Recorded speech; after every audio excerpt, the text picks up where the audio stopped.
Assalamualaikum warahmatullahi wabarakatuh. Salam sejahtera bagi kita semua. Om Swastiastu, Namo Buddhaya, salam kebajikan. Halo teman-teman semua, perkenalkan kami dari kelompok 3 Agenda 2 kelas A1, Latsar CPNS Angkatan 1 tahun 2023, Pusdiklat Kepemimpinan dan Manajerial. Pada kesempatan kali ini, kami akan membahas mengenai analisis film dokumenter berjudul Pengabdian untuk Negeri milik Sabda Langit dengan nilai-nilai berakhlak. Pertama-tama, mari kita simak terlebih dahulu sinopsis dari film dokumenter berjudul Pengabdian untuk Negeri milik Sabda Langit. Film ini bercerita tentang kisah Ibu Sri Handayani, seorang guru di SD kecil Dusun Wates, Kecamatan Pulau Kulon, Kabupaten Grobogan. Selain menjadi guru SD, beliau juga mempunyai kesibukan lain sebagai seorang penjahit, yang mana pendapatan dari bekerja sebagai penjahit digunakan untuk memenuhi kebutuhan sehari-hari dan memenuhi biaya kuliah anaknya. Sehari-hari beliau mengajar dari pukul 7.15 sampai 12.15. Jarak dari rumah beliau menuju ke sekolah sebenarnya hanya 5 km. Namun, dikarenakan akses jalan yang kurang bagus, sehingga beliau membutuhkan waktu yang cukup lama untuk sampai ke sekolah. Bahkan tidak jarang, dikarenakan jalanan yang kurang bagus, Ibu Sri Handayani sering jatuh dari motor. Total siswa 1 SD dari kelas 1 sampai kelas 6 hanya 29 anak. Kondisi SD kecil ini bisa dibilang sangat memprihatinkan karena fasilitas yang terbilang sangat tidak layak. Ibu Sri Handayani mengajar sejak November 2006 setelah lulus di 2 UT. Setelah lulus, beliau sejak awal ingin menjadi pengajar di sekolahnya saat ini. Apalagi saat hari pertama mengajar, anak-anak begitu senang dengan kehadiran beliau dan ingin beliau untuk datang lagi untuk mengajar. Hal inilah yang menjadikan Ibu Han semakin yakin untuk menjadi pengajar di SD kecil ini, dengan tujuan supaya anak-anak di desa ini terangkat pendidikannya. Hal lain yang membuat Ibu Han ingin mempertahankan sekolah ini adalah dikarenakan anak-anak di Dusun Wates tidak memungkinkan untuk pergi ke sekolah yang jauh.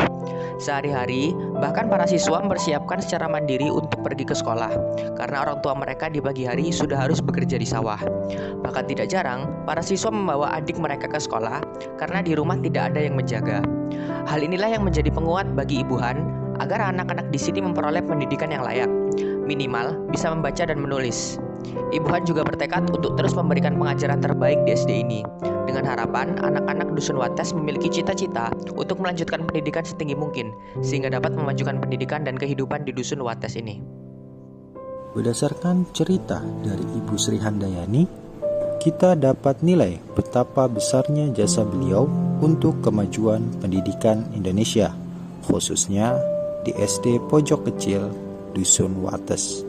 Banyak sekali sikap dari Ibu Sri Handayani yang menjalankan core value ASN, yakni berakhlak. Tidak diragukan lagi betapa besarnya pelayanan Ibu Sri Handayani kepada pendidikan anak-anak di Dusun Wates. Bagaimana tidak, perjuangan beliau yang tidak mengenal lelah dan selalu bertekad kuat untuk terus mengajar di SD Pojok Kecil hingga lebih dari 16 tahun, yang sangat minim akan fasilitas dan minim pula akan pendapatan. Selain itu, Ibu Sri Handayani memiliki rasa tanggung jawab yang sangat besar atas apa yang telah diamanahkan kepadanya. Janji dan tekad yang dimilikinya sangat besar dalam mendidik anak-anak di SD Pojok Kecil Dusun Wates untuk mencapai tujuannya, yakni mengangkat pendidikan anak-anak di sana. Tidak cukup hanya tanggung jawab, Ibu Sri Handayani juga memiliki kompetensi dan kapabilitas untuk menjadi seorang pengajar yang baik. Beliau dibekali pendidikan hingga tingkat D2 yang dapat menunjang pengajaran beliau di SD tersebut. Beliau juga memiliki kesabaran yang tinggi dalam mengajar. Yang penting, anak-anak tersebut bisa belajar, ungkapnya. Sifat harmonis dan kolaboratif juga tercermin dari jalan hidup Ibu Sri Handayani. Hal ini terlihat dari peran sentral Ibu Sri di desa tersebut, hingga kepala dusun pun memohon untuk Ibu Sri tetap menjadi pengajar di desa tersebut.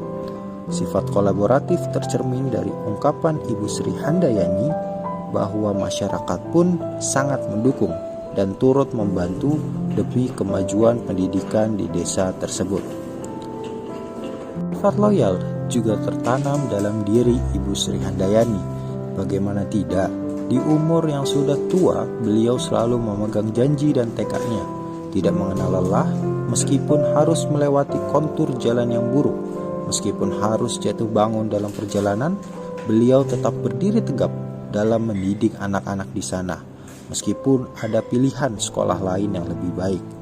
Bahkan belum genap 40 hari setelah kepergian suaminya, beliau sudah berangkat menuju sekolah untuk mendidik generasi muda bangsa Indonesia.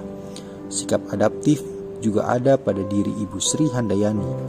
Jalanan yang buruk tidak menjadi halangan bagi beliau.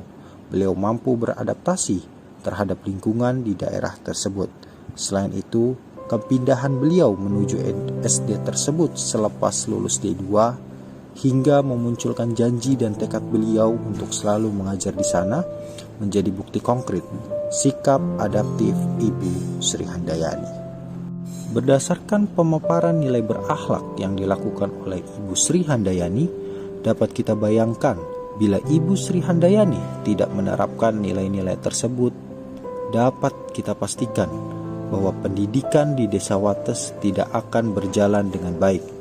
SD tersebut merupakan SD terdekat di daerah tersebut. Anak-anak di sana lebih memilih untuk tidak sekolah daripada harus menempuh perjalanan jauh untuk bersekolah. Maka, jika tidak diterapkan nilai-nilai berakhlak, akan berdampak kepada hilangnya pendidikan yang berkualitas di daerah tersebut, meningkatnya angka putus sekolah, menurunnya kualitas SDM, tidak adanya penerus bangsa yang berkualitas, yang dapat berdampak langsung kepada terhambatnya kemajuan di daerah tersebut. Tidak mustahil juga akan berdampak kepada meningkatnya angka kemiskinan yang berasal dari daerah tersebut, sehingga semakin sulit untuk mencapai masyarakat yang sejahtera. Oleh karena itu, perlu adanya perbaikan yang dapat dilakukan untuk meningkatkan kualitas pendidikan di Dusun Wates melalui gagasan-gagasan alternatif serta dampak yang akan muncul bila gagasan-gagasan ini dijalankan. Seperti yang pertama, memperbaiki infrastruktur terutama jalan sehingga akan mempermudah akses para guru untuk sampai ke sekolah. Kedua, memperbaiki dan menambah fasilitas sekolah mulai dari bangunan, seragam, buku pelajaran, ataupun aspek lain yang dapat menunjang proses pembelajaran sehingga output pembelajaran yang diperoleh dapat maksimal tersampaikan kepada para siswa. Kemudian menambah jumlah guru sehingga setiap siswa dapat dibimbing secara maksimal untuk menciptakan output SDM yang lebih baik. Yang keempat, memberikan sosialisasi pentingnya pendidikan kepada masyarakat supaya muncul keinginan untuk bersekolah demi masa depan yang lebih baik. Dan yang kelima, memberikan pendapatan yang layak kepada guru sehingga dapat menambah semangat para guru untuk mendidik generasi muda bangsa Indonesia. Semoga kisah Ibu Han ini bisa menjadi inspirasi bagi kita semua. Kami dari kelompok 3 pamit undur diri. ASN berakhlak, bangga melayani bangsa.